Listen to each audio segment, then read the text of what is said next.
Hello, everyone. Welcome to another edition of the Hispanic Patriot podcast, a weekly edition broadcast to you from the deep bowels of Denver, Colorado, behind enemy lines. We are here tonight to disseminate some information for you and hopefully get you started on your weekend. We've got a lot of topics to cover tonight, so welcome to the Hispanic Patriot podcast, where we cut through the noise and bring you the truth on the issues shaping Colorado and the nation and our future. Tonight, we've got a packed show, and every single topic speaks to one thing: who actually holds the power? Who, the people, or the system? And before we get going, our normal co-host, Nick is under the weather tonight, so we're going to be joined by our good friend Adam DeRito, who has just arrived in the studio, and we're going to bring him in now. So let's bring Adam in. Hey, Adam, how are you? Can you hear? Can't hear you. No sound. How about now? Good. There we go. Thanks for fun. Appreciate it. Yeah, well, thanks for coming, and let me finish with this opening, and we'll get right into it. So tonight, like I mentioned, we've got a packed show, and every single topic speaks to one thing: who actually holds the power, the people or the system? We start right here in Colorado, where the court ruling on Proposition 108 could reshape how primaries are run and who gets to influence Republican candidates moving forward. Speaking of who controls the process, let's talk about what's happening right now in Colorado's caucuses and county assemblies. Across El Paso, Douglas, and Weld counties, we're seeing a pattern that should get everyone's attention. In El Paso County, competitive primaries are forming in multiple races. Candidates like Jill Hafley, Jamie Koch, Vicki Tompkins, and Lauren Nelson are battling for delegate support, and not everyone is going to survive that assembly threshold. In Weld County, major Republican figures like Lori Sain and Lori Garcia Sander, along with our friend Adam DeRito, highlighted how competitive and unforgiving the assembly process can be when candidates fail to consolidate the grassroots support early. But let's be clear, in Colorado, if you don't hit that 30% threshold at assembly, you're done, unless you petition your way onto the ballot. That's the reality of grassroots politics. From there, we shift to the global stage with the latest on Operation Epic Fury. That leads into a bigger question: what is the future of NATO under President Donald Trump? Back here at home, we break down the latest report from the Colorado Union of Taxpayers, and we've got some doozies on that one. We'll also take you inside the Colorado Republican State Assembly, which will take place this Saturday in Pueblo, Colorado. And finally, a major legal development. The sentence against Tina Peters has been overturned. So what happens now? This is not just a news cycle. This is a defining moment. Stay with us. Let's get right into it. So we begin tonight with the news about the Prop 108 decision. So I got a quick news clip to play, and then we'll get some discussion going. All right, there we go. A federal judge is clearing the way for Colorado Republicans to kick unaffiliated voters out of their party primaries. Republicans have been trying to exclude unaffiliated voters, the state's largest voting bloc, for years. Back in 2016, voters approved Proposition 108, which requires political parties to allow unaffiliated voters to participate in party primaries unless 75% of the party's central committee votes against it. The Colorado GOP has spent years challenging Prop 108 in court. They claim that unaffiliated voters are Democrats in disguise and are picking more moderate candidates on their behalf. The party has voted time and time again to close their party primaries, but to register Republicans only, but they've never been able to reach that 75% threshold.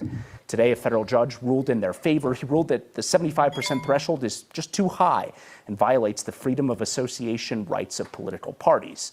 This decision doesn't appear to impact, at least at this point, the upcoming primaries, and it's unclear what comes next. The court's decision leaves parts of Proposition 108 in place, and it doesn't outline a new process for parties to close their primaries if they choose to do so. A federal judge is... Well, I'll tell you what, he's partly right. I think that that indeed the decision has triggered a potential challenge in the court.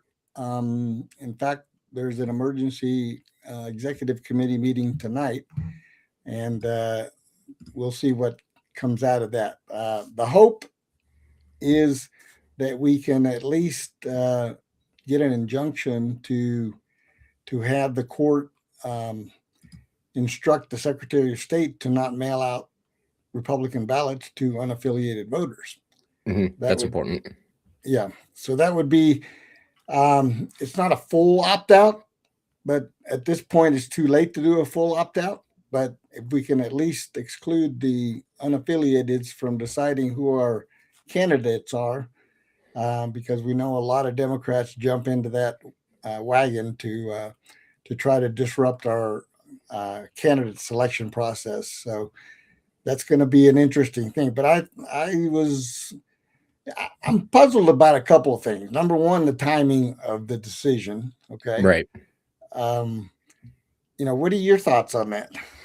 Well, I think it's good. We definitely need to close the primaries. That's something I've always advocated for in the past. But the one thing I think potentially, unless we get this law really hammered out, is that you could ditch primaries in the future, and then they move to assembly-only nominations. And I think that could be potentially dangerous, especially after my most recent experience with this process, right? Is that I'm all for closing the primaries to Republicans only, right?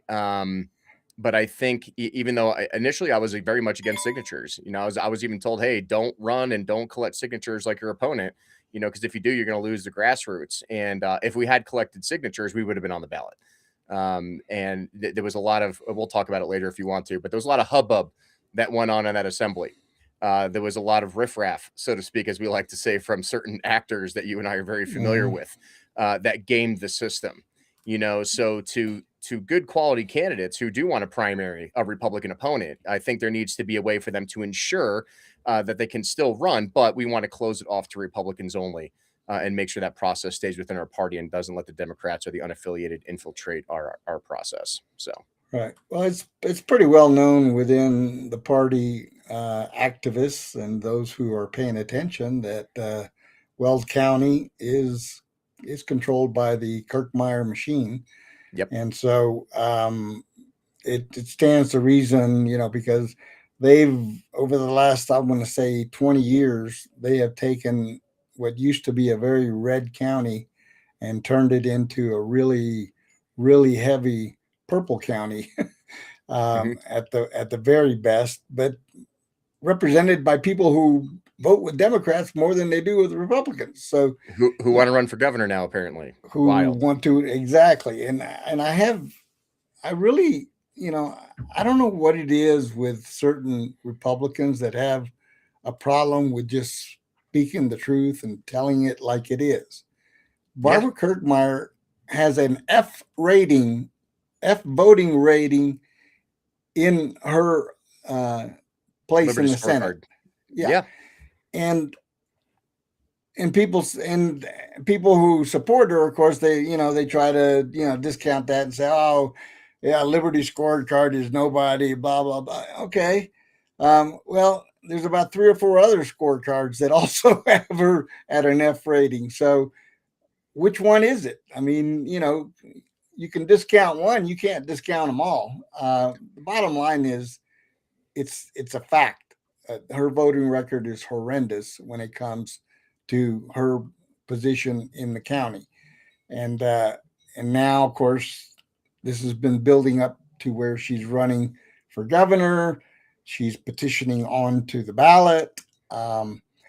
By the way, the signatures haven't been certified yet for either Kirkmeyer or Marks or anybody else that has turned in signatures. So it remains to be seen who gets enough signatures. That's a totally different topic. But also, in what happened in Weld was pretty predictable. El Paso was a little bit more of a conundrum, and Douglas County was also kind of a little battleground. In El Paso County, competitive primaries, were forming multiple races, but they ended up with multiple candidates in a couple of the different races. So they were able to garner the 30% to move on. So it's going to be interesting to see. And our good friend and my co-host, Nick, was unsuccessful in his first attempt. But, as I told him privately, it's, that's the way it goes. And you have to lose some before you can win some. So Of course. Yeah. He came in kind of late to the party apparatus, so to speak. So I think if he'd had a bigger head start, maybe he might have been able to garner the votes necessary. But even Raymond was unsuccessful in getting his name on the ballot for county assessor. So, and the person who they put in there was, from what I understand, a plant from the other side. So, these are the things that took place in the counties, and now we're moving over to the. And I will say just a quick report on Denver. It was kind of a also ran thing. There were no opponents for anybody, so everybody that wanted to get in got in. Yeah. So we'll see. We look at them as placeholders. It's a sad thing, but we got to have some opponents on the ballot, and you never know. So anyway, what I'd like to do is kind of break down a little bit about what we're doing in the assembly, but we're going to get to that after we get to this other story, because I want to switch over to the Operation Epic Fury, which is in the news right now with the 2-week ceasefire. I want to get your take on that, and let's listen in on this news clip first, and then we'll go to that. So let's get that over here. This is why I need a producer. Okay. This is a Fox News alert. Signs of some movement in the Strait of Hormuz, where Iran has a stranglehold on traffic coming through the crucial waterway. We are learning a total of 8 ships, including 2 oil tankers, have passed through that strait in the 2 days since the ceasefire started. Now, under normal circumstances, an average of 120 to 150 ships pass through the Strait of Hormuz daily, but some movement we are seeing. Now, this comes as President Trump continues to push diplomacy with Iran as he keeps our military locked and loaded in the region. Posting this earlier, all U.S. ships, aircraft, and military personnel with additional ammunition, weaponry, and anything else that is appropriate and necessary for the lethal prosecution and destruction of an already substantially degraded enemy will remain in place in and around Iran until such time as the real agreement reached is fully complied with. And there is concern that the fragile truce could fall apart after the IDF conducted massive strikes in Beirut. Israeli Prime Minister Benjamin Netanyahu saying this last hour, quote, in light of Lebanon's repeated request to open direct negotiations with Israel, I instructed the cabinet yesterday to begin direct negotiations with Lebanon as soon as possible. The negotiations will focus on the disarmament of Hezbollah and the regulation of peaceful relations between Israel and Lebanon. Israel appreciates the call made today by the Prime Minister of Lebanon to demilitarize Beirut. Kennedy, it is a fragile deal, as was noted by the Vice President. All right. So right there, the part that I'm a little more confused about is the rift between what appears to be Trump and Netanyahu with regards to the truce one, because I heard if I heard him correctly, Netanyahu was saying that the truce is for the U.S., not for Israel. Yeah. Did I hear that right? Yeah, he does that a lot. This is the problem with Netanyahu. They just do whatever they want over there. And that's from my experience as well. And the problem is Iran is the most influential arms dealer in the Middle East. So they ran all the Iranian aligned militant groups, or IMAGs, as we used to call them.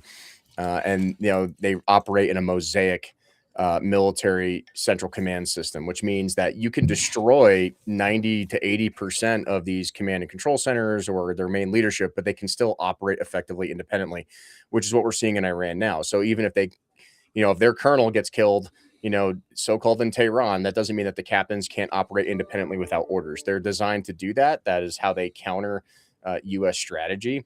And, because Iran was making a deal with, the United States, they were under the belief that because Israel is allied with the United States, that Israel is also going to comply. They did not. They continued operations in Lebanon and Beirut, which complicates things because now these independent C2 nodes or command and control nodes in the mosaic sphere for Iran are going to operate independently and continue to attack. So this is why that ceasefire is so fragile. That's why there's already been reports of them violating the ceasefire. So we're going to see how much this actually holds out. But until Israel agrees to also comply with what the United States is trying to negotiate, and we are the ones swinging the big stick in the Middle East, it's going to be hard to convince the Iranians that we're serious about negotiations until Israel wants to fall in line as well.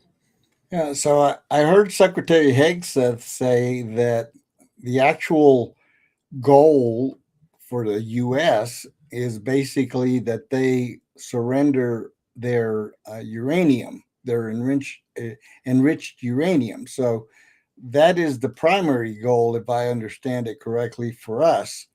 Not necessarily the primary goal, although it is one of the goals for Israel, because they've got, like you said, they're surrounded by Hezbollah and these other proxy groups that are funded and armed by Iran. But at what point do you think the Iranian regime, what's left of it, would be, I guess, subject to surrendering? If maybe that's not the right word, but I know President Trump said he would accept nothing less than a full unconditional surrender, but that seems to be softening somewhat now. And then they also, I read another report about the Strait of Hormuz and why we haven't gone in there and just cleared it out yet. There was another aspect that needed to take place before we would do that. So what are your thoughts on that? Well, one, I think this is the big misconception about what's going on in Iran. Everyone thinks it's about disarming Iran and denuclearizing them. From a strategic standpoint, from Israel, that's what they want, but that's not necessarily what we want. And we know it's not actually achievable. Especially since we buried one of their nuclear facilities underneath two massive weapon strikes from B-2 stealth bombers in Operation Midnight Hammer. We're never going to be able to recover that uranium anytime soon. We would like them to disarm and give up their uranium, and they're never going to. This is something that has to be realistic with the American people. The Iranian regime will also never fully surrender. Unless the people of Iran decide to take over their own country and overthrow their government like we had to do with the Brits, with a little help from the French, so to speak, there's never going to be realistic regime change. And they have to do this responsibly on their own. Now, that might take a lot of finagling because we're going to have to train militia groups. We're going to have to use Green Berets to do this. That's their mission, foreign internal defense. And this is also an unpopular opinion with the American people, putting boots on the ground to do that. So the Iranian people, they're fighting a regime with no weapons, no guns. And this is not going to go well for them because they will execute you in the streets. And they've been continuing to do that. So there hasn't been as much. We have air superiority. We have artillery superiority for sure. But in terms of the actual winning hearts and minds and doing this, we don't have a really good history of doing this in the Middle East, unfortunately. None of our NATO allies are joining in on this effect as well, which is also why you're seeing the Strait of Hormuz not being opened effectively, is because there's still mine systems out there. We've destroyed most of their Navy, but they also have robotic drones out there. They have drone boats. They have mines that are also hard to counter because they're much harder to pick up on our detection systems. But what's more important about Iran that most Americans don't understand is that going after Iran is destabilizing China's oil supply. China is actually the much Yeah. bigger threat to the United States. You cut off 50% of the oil supply to there and also reduce or eliminate their ability to manufacture and produce one-way attack drones to supply to Russia and to Ukraine. You're also helping dwindle down major conflicts that could potentially produce into Taiwan and also into Ukraine as well. So this is like a three-headed front for us. Yes, we're attacking Iran because they're the easy bad guy. That's the easy geopolitical target for everybody. But long-term strategy for the United States, this is going to cripple China, make them more negotiable to us in terms of strategic alliances created versus making more terminal enemies in the Pacific theater. And also reducing the effect of the Russian strikes into Ukraine by decapitating Iran. Iran is going to be a much longer conflict than people understand it is. That's my personal opinion on that. It doesn't represent the DoD or the Army on that. But Iran has been setting up for this conflict since the first Gulf War. They are very embedded. They have tunnel systems out there. It's like it would be the equivalent to trying to fight in the mountains of Colorado. Getting a land army over those areas is very difficult. And Iran is also the size of Iraq, Afghanistan, and Syria combined. It is a massive country. It is not a small country. So this is something where Israel is going to have to make realistic negotiations in line with the United States in order to get what we want. At this point in time, you can see we decapitated. They killed the Ayatollah Khomeini. They killed all their main leadership, and they just replaced him with the next people in line. They are very much prepared for that. So the Iranian people, one, if you want a free country and you want so-called democratic elections, as you like to say, you have to do it on your own. We'll help you open the door, but you have to decide as a people that you want a free and independent Iran. If you don't do that, the regime is going to take over, maybe with a watchdog like us or Israel in the area. But this is going to be more complicated than people can understand. And I hope we get it done in less than 12 months. So I was reading another report that was talking about what it would take. And like you said, it's going to take the people to basically decide that, and of course, be able to do it feasibly by being armed and trained. But what about the concept of the IRG and some other internal military people that would turn on the regime? That's possible. I don't see that happening with the IRGC, the Iranian Revolutionary Guard Corps, or the Quds Force, which is their equivalent to special operations. They are very much aligned and dedicated and sworn alliance to the regime. There have been some people who have turned in the past. There was even reports that one of their main generals gave up the location of the Ayatollah Khomeini, and that's how Israel was able to successfully kill them. But you're not going to get like the entire army that is left and remaining and still very much embedded into the mountain system to give up, because they know the people will kill them if given the chance, right? So this is like you either kill all of them or they unconditionally surrender, and they don't fight fair, and they don't fight realistically, and they don't fight with morals and ethics like the United States tries to do. So getting back to the point that you were talking about China and Russia, and this is a point that I was bringing up to another individual that I was talking to, and this started with Venezuela, and the strategy there, of course, was to get Maduro, not only get Maduro out, but get control of the oil reserves there and get the American companies back in there producing and mining the petroleum there and getting that up to our refineries here, because their crude is a lot different than ours and others. But I think the bigger picture that is being missed by a lot of people is the part that we're really crippling China and Russia in this effort to get Venezuela and Iran, because China in particular gets a huge, or worse, getting a big percentage of their oil from Venezuela. And they were to the point where they were building ports down there and trying to get a foothold in South America. And they have put some ports in different parts of South America. But that's exactly, I think, the strategy of the Trump administration to basically put a kibosh on that. And then, of course, the Cuba situation came into play, because Cuba is right off our border, but they are, I think, a strategic location, I think, in the whole picture for the Caribbean. And then if we are successful in like you said, stifling the Chinese from being able to have the energy needed for what they want to do militarily, then that's a different roadblock, so to speak, that Trump. And so I have this, I don't know all the details, and Well, none it's of also us do. something to consider that you missed there is that Venezuela was also responsible for violating sanctions with Iran with oil trafficking, and same thing with the Russians, right? So Iran historically has sold all the sanctioned oil from Russia and distributed it illegally. They sell it for whatever price they want. They don't listen to the global market WTI Brent index, and Venezuela and Cuba were taking advantage of that. Russia has also flown its bombers to Venezuela and Cuba and landed them there, right? So by decapitating that strategic reserve and access point to the open oil markets to the world, then yes. So if we can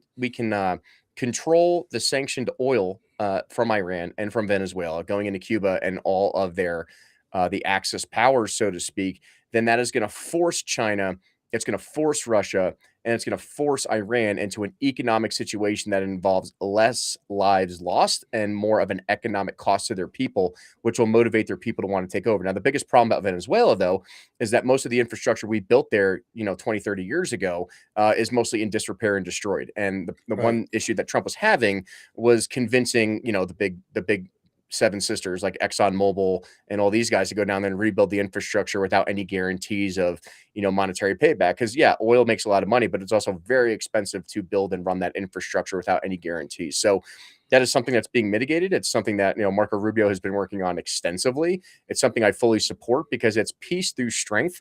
And it's more about controlling the economic barriers to involvement in these conflicts versus using kinetic weapon systems. Yeah, and I was watching a meeting at the White House where they had all the major oil company Mhm. leadership there, and I saw at least the commitment put forth from 3 or 4 of the major companies, Mhm. Conoco, Exxon, and a couple of the others, that said that they were committed to doing it, provided that they would have the support of the U.S. Military, so to speak, in case Very of. dangerous down there. Yes. Yeah. So and the president assured them that would be the case, that they wouldn't Mhm. just be hung out to dry, so to speak, and taking a bath again, because all of that, like you said, all of that infrastructure they built way back in the 60s and 70s, Right. and then they got nationalized and kicked out. I know because in Peru they did the same thing. They nationalized all the oil fields in Peru and kicked out all the oil producers, which was a stupid thing to do because they're the ones that had the knowledge and the ability to produce the oil and have an economic impact on the country. So And that's that what these happened in Mexico too with Pemex. They tried to nationalize their oil yeah company and they actually lost production, lost money, lost jobs, and became mostly cartel controlled with the government. So it wasn't very bingo effective. yeah. So Mhm. that's the whole picture geopolitically, and it has to do with economics. It has to do with what the goals are for China and Russia. I think personally Russia is going to go down before China does, but Yeah, for sure. although And also, like I said, the simple answer to the American people is we're going after the uranium because Americans have the attention span of a squirrel. You can't explain complex geopolitics. I mean, you can't even get more than 7 seconds out of some of these people out of assembly to understand how to read an email.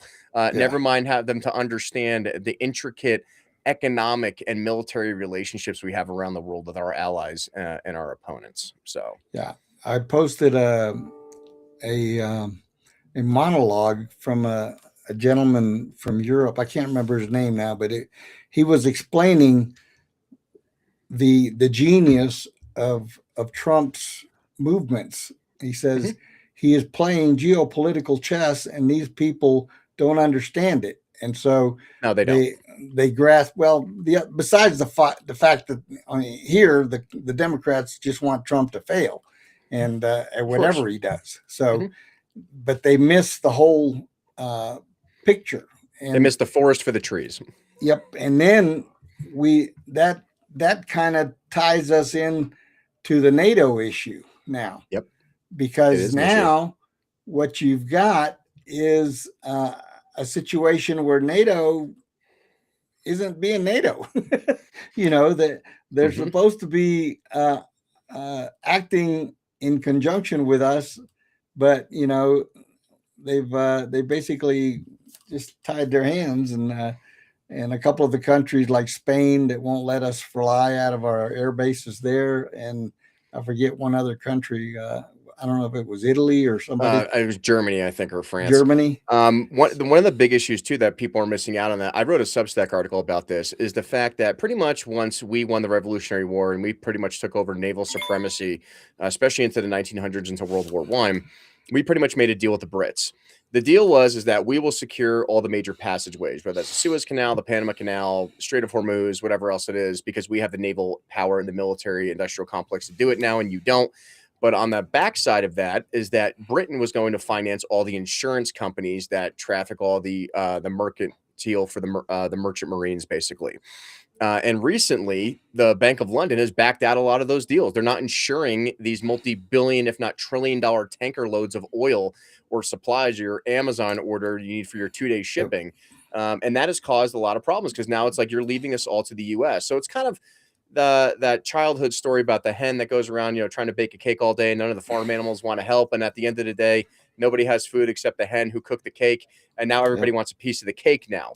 He's kind of calling their bluff, is that if you want Lloyd's of London too. If you want peace, world security, and you want to secure these transits areas, and you want to secure open shipping across the oceans, you have to participate. You have to contribute your GDP. You have to contribute your military force to do that. There are evil forces in the world: Russia, Iran, Venezuela, China, all these things. We can't do it. I mean, we can do it all by ourselves. We're doing it right now currently. But at the end of the day, if you're not going to agree and concede that you also need to assist, then you don't have a seat at the table. And that's something that Trump is calling NATO out on right now. Yep. Let's listen in on this particular cut, because it talks about that and how Trump is not happy with NATO. I'm Christine Frizzau in Washington, where questions loom large about the future of the United States in a partnership that's represented the post-World War II order for nearly 8 decades. NATO, a group of allied nations that's vowed to protect one another, is facing criticisms and a new threat from President Donald Trump. Resentment rolling into reimagining of the world order as we know it. NATO's a paper tiger. Putin's not afraid of NATO. We spend trillions of dollars on NATO, and when we need them, which we never do, we didn't need them here either. To be honest, I was really asking because I wanted to see what they do. We didn't need them. President Trump's displeasure with the North Atlantic Treaty Organization, known for years, but plans to potentially pull U.S. troops from NATO countries, a shocking shift. The Wall Street Journal reporting on a punishment of sorts for countries which have so far failed to support or have stood in the way of U.S. war efforts in Iran. Some U.S. allies in NATO have said they were not consulted and do not support it. France has been restrictive in its assistance, and countries like Italy and Spain have blocked airspace to U.S. military aircraft, prompting threats by President Trump. Spain has been terrible. In fact, I told Scott to cut off all dealings with Spain. NATO's Secretary General rushing to smooth things over, praising President Trump for insisting member countries pay 5% of their GDP. Allow me here to applaud President Trump for his bold leadership and vision. This is a move from unhealthy codependence to a transatlantic alliance grounded in true partnership. Mark Rutte thanking the United States for years of support in the Russian invasion of Ukraine and arguing the world is safer following U.S. attacks in Iran. But what I see when I look across Europe today is allies providing a massive amount of support, basing, logistics and other measures to ensure the powerful U.S. military succeeds in denying Iran a nuclear weapon and degrading its capacity to export chaos. Despite previous threats, President Donald Trump would need Congress to fully withdraw from NATO, and most Democrats and several prominent Republicans have made clear they would not be on board. I'm Christine Frizzau reporting. Shocker. Yeah, Yeah, Congress that's is never going to agree to pull out of NATO. I mean, let's just be honest here. They can't even agree what time it is half the time, or how to even pass a bill. Go figure, right? These people just want to go on vacation in Disney World, like Lindsey Graham.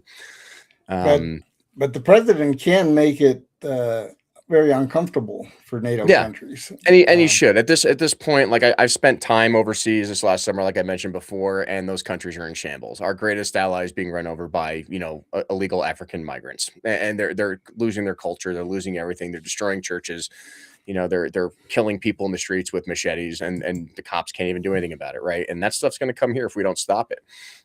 But yeah, I mean, you guys want us to defend you from Russia and you want us to save you from everything. Well, you guys need to learn to start standing up for yourselves, or at least join arms, join hands in this effort and participate. So, Yep. All right. So we're going to be, I'm sure, seeing the developments here over the next week to 10 days. I'm curious to see how this ceasefire progresses and whether or not, there's going to be some pathway to, I don't know, normalcy. No, I think we're beyond the normalcy part, but definitely not. I think the president is not going to back down. I don't No, see that. It's not in his best interest, especially with midterms approaching. Stand your ground. Yep, that's absolutely right. And we've got Democrats rooting against America, so I think that's good for the midterms. Yeah. What else is new? Hugo. Yep. All right, let's bring this back home here, and I wanted to kind of touch base on a few of the actions from our own state legislature. I'm a member of the CUT, which is the Colorado Union of Taxpayers, and I get their reports regularly. But there's been some bills that they've highlighted, and they've got 8 of them here, and one of them is SB 26-139, which is the local education provider workforce housing. And what that does is basically creates the Building Excellent Teacher and Employee Residency Act. They're calling it BETTER. We're giving free housing to teachers that can't teach. Yeah. Perfect. Establishing a school district financing opportunity for developing housing for teachers and school staff. The bill enables school districts to apply to a workforce housing assistance board for financial assistance in developing workforce housing projects. And the Division of Public School Capital Construction Assistance and the Division of Housing help identify needs and process applications. Who owns that housing, Hugo? Yeah. Right. Yeah. Who owns that exactly? And I think the union is basically urging a no vote on that, if I'm not mistaken. Correct. So you have to have the wherewithal to watch what they're doing. Unfortunately, we're still a one-party state, one-party rule, so a lot of these things can be brought to light, but unfortunately for us, well, it's straight communism. We just give housing to people who don't even teach, in schools that are closing, and people are going to homeschooling at this point because our teachers are so ineffective. I was actually, during the campaign trail, I was talking to a lot of these teacher groups, and they were just astonished the fact that Colorado is now allowing teachers to be certified in the state with just like an online certificate. Like, they're not even actual teachers with actual full educations. So those kids are not getting a good education. They're being indoctrinated into socialist Marxist systems. And that's why parents are pulling them out of school. So why would we fund them, give them free housing on top of that? Like, that's insanity. Well, tax my license plates more? Like, what are you guys going to do? How much more money you want to squeeze out of this rock? Exactly. All right. The next bill is CUT opposes HB 26-1407, which is state money used. Refinance American Rescue Plan money. So refinance the money that we already gave away for free. Right. Okay. Yeah. The bill addresses state funds used to refinance federal coronavirus relief money. We're still going on this. Okay. Yeah. Transfers to the general fund on June 30th, 2026. $27,905,384 from the ARPA refinance discretionary account, and then an additional 4.8 million from the revenue loss restoration cash fund, 1.9 million from the economic recovery and relief cash fund, and 1.5 million from the behavioral and mental health cash fund. So, I mean, So ridiculous.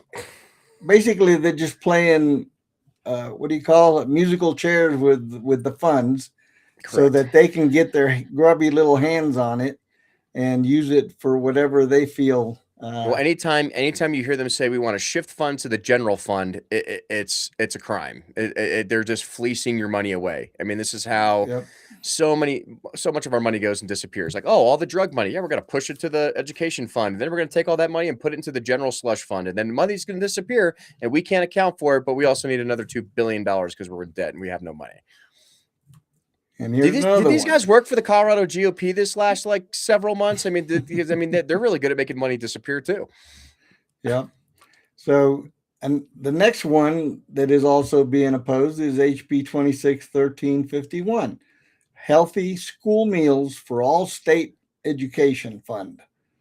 Was this like the Michelle Obama thing where everyone gets a slice of bread and a handful of carrots? Like, what is going on right now? A bologna sandwich, yeah. So the Joint Budget Committee during the 23-24 and 24-25 fiscal years, the General Assembly appropriated money from the State Education Fund for expenditures related to the Healthy School Meals for All program.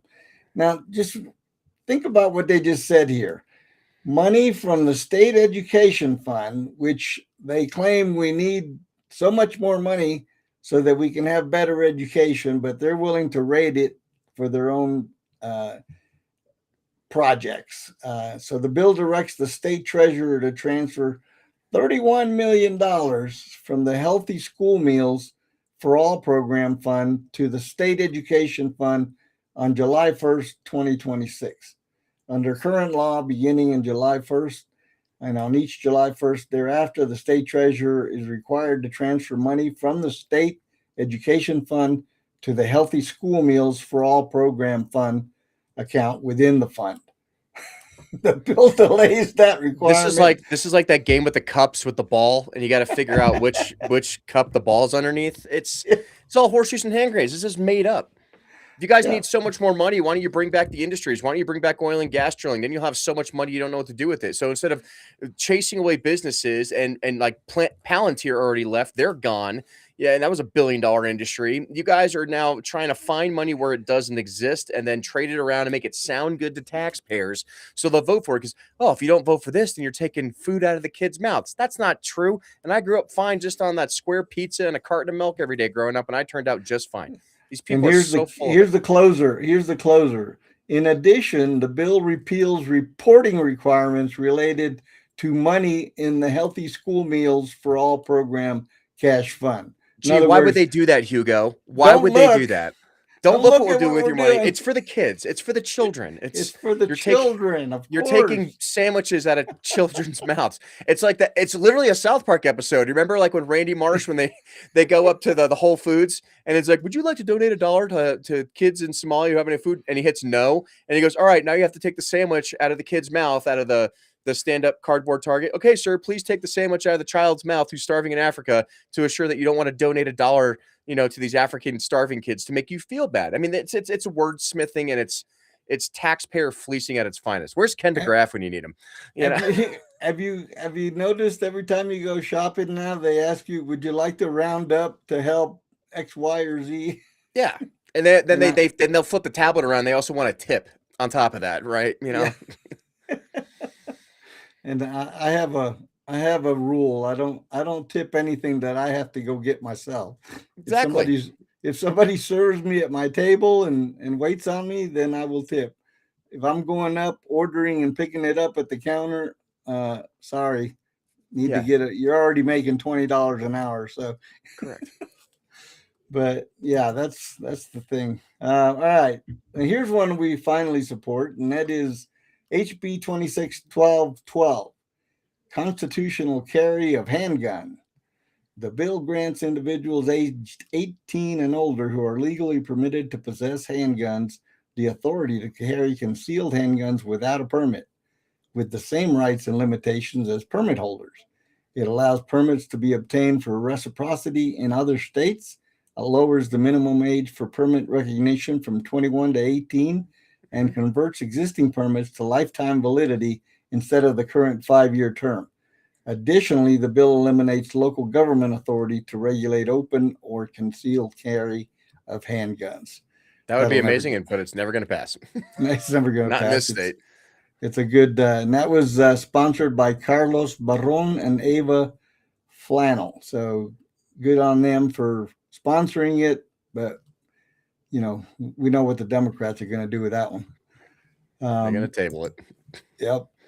And here's another opposition. HB 261148, protections for youth on social media, because, you know, parents don't have anything to do. I mean, we have to have the government protect the children on social media. Under the bill, that works out. A covered business is defined as an entity conducting business in Colorado that generates major revenue from online services, makes gaming services available to minors, collects personal data, and determines processing purposes. The bill requires covered businesses to configure default privacy settings to the highest level for minors, provide tools for account deletion within 15 days, and immediately delete age determination data. It prohibits businesses from providing single settings that weaken all privacy protections all at once, requesting minors reduce privacy settings, collecting unnecessary personal data, using previously collected data for new purposes, monitoring activity without conspicuous signals, and using data to recommend media without minor consent, or sending push notifications between midnight and 6 a.m. We already signed the Patriot. We already signed the Patriot Act. How much more worse do you people want to make this? I don't understand. And here we go. It mandates pricing display in U.S. dollars and imposes a 5% fee on add-on transactions by minors. Well, they have to get your money somehow, Hugo, and your kid's going to rack up your credit card, you know, buying those Roblox add-ons to their apps, and then it just goes right to the government. So less transparency, more infiltration by the government into your privacy, and on top of that, you get to pay them for it. And for the record, we oppose that one. Obviously. Here's one we support. SB 26137, measures to reduce administrative burdens. That's a good one. James Coleman, Cleve Simpson, Julie McCluskey, and Jarvis Caldwell. This bill mandates that Colorado departments review their rules at least every 5 years and requires additional evaluations during that process, including assessments of rule redundancy, obsolescence, funding adequacy, effectiveness, and administrative burden. Departments must determine if rules are outdated, redundant, or create excessive burden without public benefit. Committees can recommend sunset reviews of programs based on departmental regulatory agendas, and it also clarifies the Attorney General's authority regarding state litigation discovery. Well, I mean, basically, it's kind of a rollback bill. They're trying to get rid of more regulations that are unnecessary. Yeah, and take out the ECMC while you're at it. That entire department needs to go. Yeah, I mean, they should get rid of over 80% of the bills and laws in this state. Like, it's insane what we waste our time on, what pay these people to do. Well, I heard this one candidate, I was listening to her, and they asked her, well, what bills will you propose when you get to the legislature? And she said, 0. I am going to go there and ask for reduction in legislation, not addition. He says, we have enough laws. Yeah, I can't argue that. It's good. That's what we need more of. And then we've got the water bill project, HB 261338, 2026 Water Projects Bill.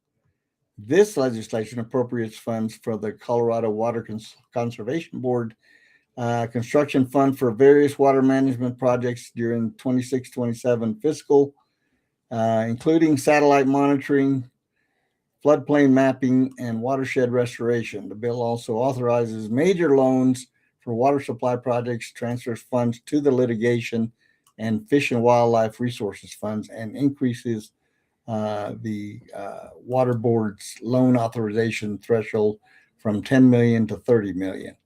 So that's definitely something that's needed.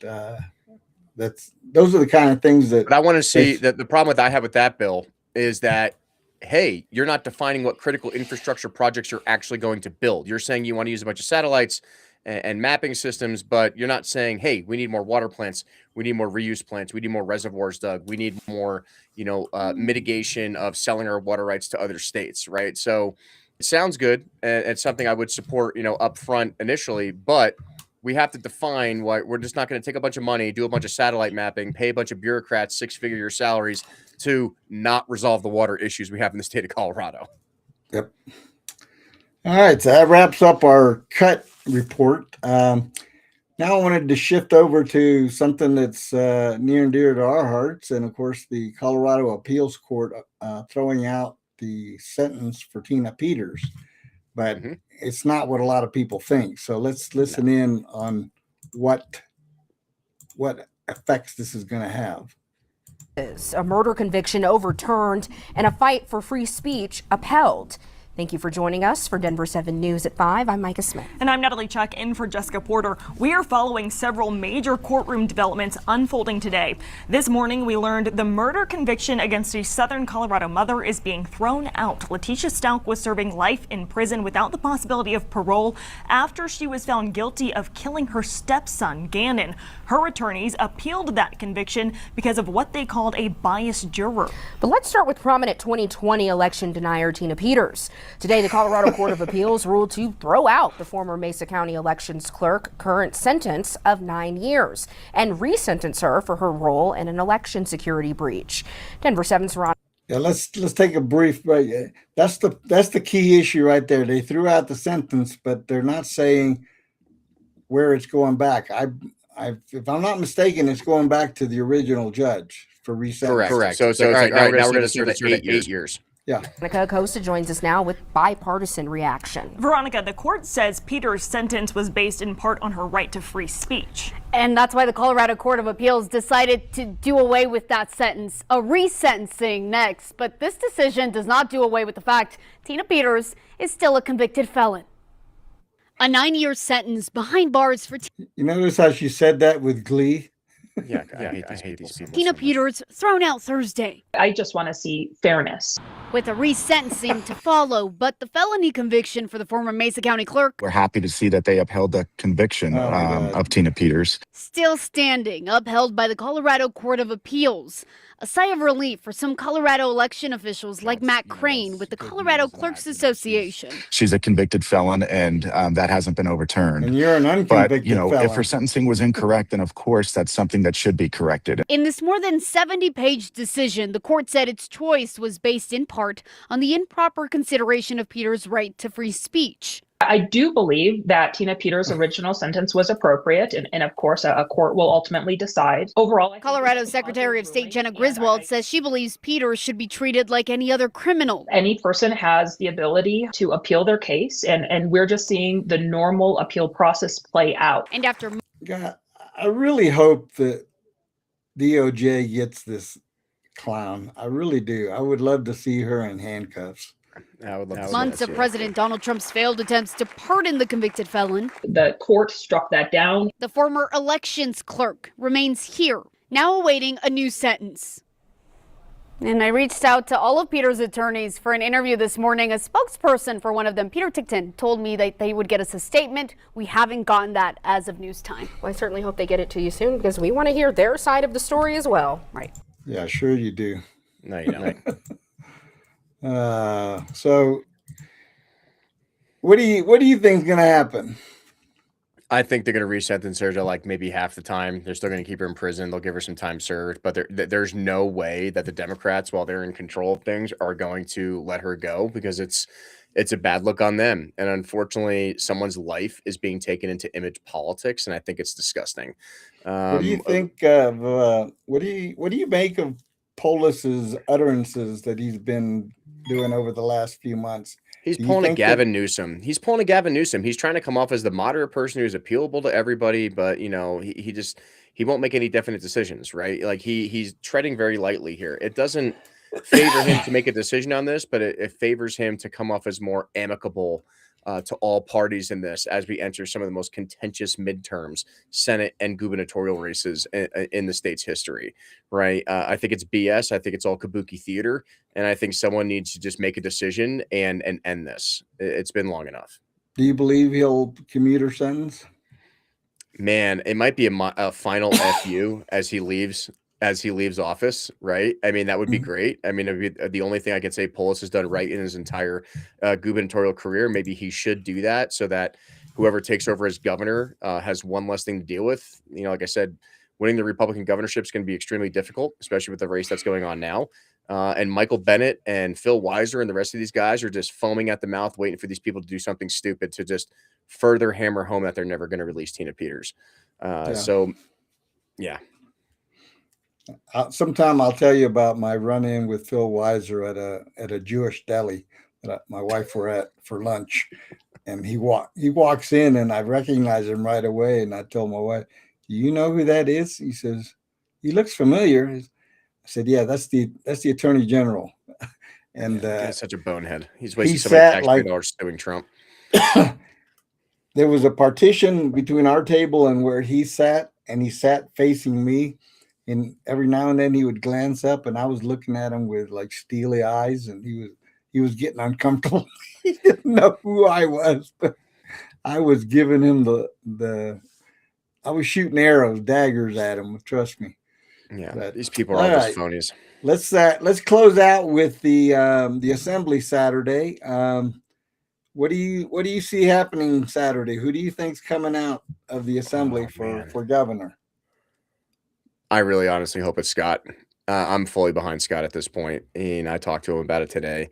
And I just think with the circus that's been going on with Victor Marks or anyone else, I mean, like nothing against Jason Meiskell either. I think Jason's a great guy. I just don't think he has what it takes to deal with the issues that we're dealing with. I think he's a great, I mean, he might make a great lieutenant governor or some other position like that, but Scott loves this state. Scott knows the people. Scott appeals to everybody. And one thing I love about Scott Bottoms is that he never sacrifices his morals and ethics on his decision-making, unlike so many other people. He can read a room, but he doesn't back down on where he stands. And I think that's important. We need like I said, we need a bold, proven, and principled candidate to actually, hold the governorship if the Republicans can pull this off. And I think Scott's the only one with the experience and the wherewithal to do it.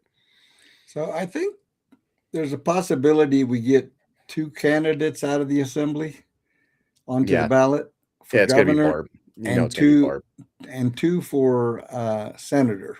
I have my eye on a couple of candidates. I don't want to taint the waters, but I think there's 2 clear candidates that I think have a real shot at getting the 30%. Mm-hmm. Regarding the petition process, it's starting to look, and this is just my own personal opinion. Okay.